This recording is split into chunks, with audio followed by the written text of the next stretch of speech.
Hello everybody. Today I'm going to be making a video on how to avoid check engine light scammers.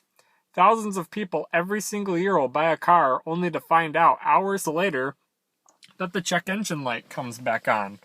Today I'm going to show you how to avoid these check engine light scams. And all you need are the keys to the car and a simple OBD-II scanner just like this one. This here is an Ancel AD310. I like this one because it was very affordable. It works fast, and it doesn't make any annoying beeping sounds every time you push the buttons. I'll post a link in the description below on where you can get one just like this. So when you buy a car, the first thing you want to look for is the check engine light. Now, whether it actually has a code or not, when you turn the power on, the check engine light will light up. Every single time in every single car, it will light up. If it does not come on, that should scream a huge red flag and you should stay away from this vehicle. So let's turn the power on, for example. There it goes. Every single light on the dashboard should light up. The reason for that is just to ensure that the bulbs themselves are working in the first place, and also just to ensure that all the systems are functioning properly, including the check engine light there. Every single car it should do that. If it doesn't come on, it's because of one of three reasons. In a very rare case, the bulb could legitimately be burned out, but that's highly unlikely. The next reason could be that the seller has completely removed that bulb where the check engine light should be. And if a check engine light code appears, the light won't turn on since there's no bulb.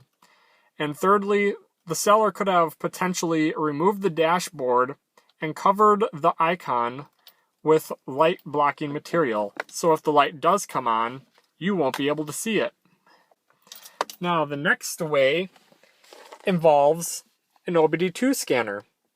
And you need this because a lot of sellers will potentially reset the code right when you're trying to buy the car. So on every OBD2 scanner, there is an end that looks like this that plugs into your car. And they can be located in multiple situations on your car. And I'll show you those right now. On a Ram pickup truck here, you can find it just kind of dangling down by the wires beneath the dashboard. Here's a 1990 Chevy pickup truck, also located under the dashboard, right next to the parking brake there. There it is. Got a Jeep Wrangler here, very easy to find, under the dashboard on the left-hand side, and it's right there. Here on the Honda Civic, it's a little more tucked away under the dashboard, located towards the center console there. Up under, and there it is. On an Acura TL like my car, it's a little more tucked away behind the shifter here. You'll see in the back there's a little black cover. We'll remove this cover. And there's the connector, hiding right behind the shifter there.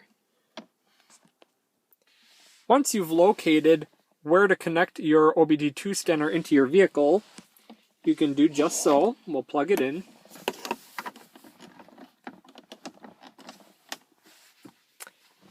And our scanner will turn on. It asks you to turn on the ignition. We'll just turn the power on. Don't start the car if you don't want to. And now we can push any key to continue.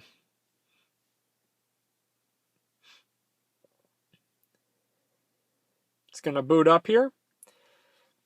And a couple things you can do on this involve checking the codes first of all. Even if there is no check engine light, or let's say that they somehow removed the bulb, we can still read the codes. There are storing codes, which means that the check engine light should be on and that an actual code has been triggered. My car has no codes, but there are potentially codes that could be in the system but wouldn't necessarily trigger a check engine light. These are the pending codes. You can check there, and my car has no pending codes, but another vehicle potentially could. Now, how exactly can you tell if the seller has recently reset the check engine light and both the stored and pending codes? Well, on every OBD2 scanner like this one, there is a menu called the IM Readiness.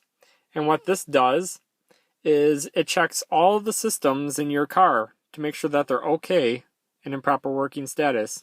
When your car's in proper working condition and has no codes or anything like that triggered, on the right-hand column here, you'll see that they should all say OK or NA, except for the very top one here, MIL status. That one should say off. That one basically means whether or not there's a check engine light. If that one says on, that should scream a red flag. Otherwise, off is a good sign. If you see incomplete down here, INC, that means that recently the codes have been reset and that readiness system hasn't completed its cycle yet. All of these seem to be okay, or say NA, and that's exactly what you want to look for. Anything that says INC means that the seller has either disconnected the battery or has used a tool like this one to reset the check engine light and they're trying to hide something from you. It can take anywhere from a couple hours to usually even a couple weeks for these systems to completely come back. So the first thing you want to do, even before turning on the car, is check to make sure that none of these say incomplete. If you see that, that should scream red flag and run away. Don't buy that vehicle. Don't get scammed and avoid these frauds.